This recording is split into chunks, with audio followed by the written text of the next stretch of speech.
Hi there. Today I wanted to address, I don't know, I guess you could say the constant arguments that take place over camera systems and how ludicrous that is. Technically it comes down to this. We make choices. We make choices in what tools we want to use to take our pictures. But the important part is taking our pictures. I find that nowadays you get, well, first of all, the brand wars. Canon versus Nikon. It's kind of like Ford versus Chevy from the 60s. Both are excellent systems. Others that get named very little, such as the old Sony Alpha system, which was basically the Minolta system carrying on. Pentax, which I happen to use. Even Sigma has produced SLR cameras, digital SLR cameras. So I mean, all of these are out there. They're all very good. All of them have strengths, all of them have weaknesses. Some are very good for certain jobs, not so great for others. And that's the thing. Decide what you need the camera for, and whether or not the particular model you have can actually perform that task. If it can, then there's no argument. And then, of course, we come to stage 2 of the modern argument system, and that, of course, is DSLR versus mirrorless. I don't get that either. I have both. I use both.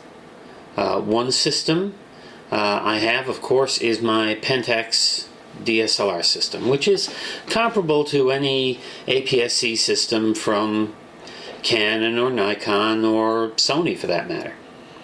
So I have a collection of lenses that cover all the focal lengths I'm ever likely to use. I've got a couple of fast primes, I've got a couple of constant aperture zooms.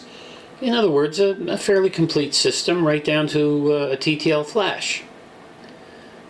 Whenever I seriously want to take some pictures, whenever photography is my actual goal, then of course that is the system that gets taken out. Meanwhile, I have a mirrorless system. My mirrorless system nowadays consists of mostly primes. I've had two different mid-range zooms, and basically I've gave one away with the camera, and I sold the other because I wanted to keep it compact.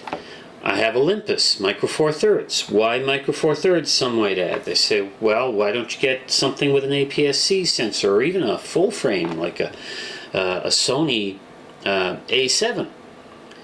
And then I look at them and say, well, my main reason for wanting this system is small size. And if I go with an APS-C sensor camera, then most of those lenses are going to be just as large as the APS-C lenses that I have now with my digital SLR. So there's not a big advantage in size. If I went with a full frame system, some of those lenses are huge, even larger than some of the full frame equivalents from Nikon and Canon.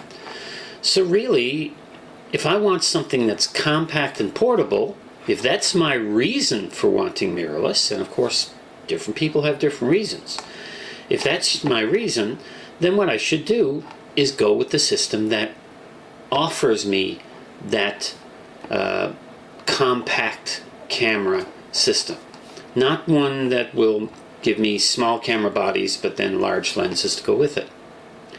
As for image quality, people can argue forever about dynamic range and total amount of noise and all sorts of other specifications, but when it comes down to it, guys, all you have to do is look back at some of the greatest pictures that were ever taken with a camera. If you look at photography through the ages, you will find some pictures that are amazingly sharp and amazingly detailed. You'll find others that are not, but have captured a moment. I have seen little or nothing to complain about with my 12 megapixel micro four thirds cameras, and my 16 megapixel EP5 is basically on a par with pretty much any APS-C camera I've seen. Yes, full frame may have higher dynamic range. Yes, full frame may have less noise, but full frame also brings with it larger sizes and a much bigger bill paying for the equipment. So for me, it will be Pentax for my DSLR system, which will get lots of use, and it will be Olympus or Panasonic. Right now I have Olympus bodies, but my lenses are a mix of Olympus and Panasonic. Micro four thirds, for the simple reason again that if I want something compact, then it actually has to be compact. Well, this has been a very short talk, I know. It may not have enlightened people any. It may not have been terribly instructional, but hopefully it will get people to think before they run out and decide that they're going to switch systems or whatever. I have, as I said, both a mirrorless and a DSLR system. Both of them get used. I'm very happy with both. And I think unless there's some financial reason or some artistic reason or some functional reason why you need to move from one to another, then just get what works. Get what works for you. All right, folks. It's been nice. So long for now.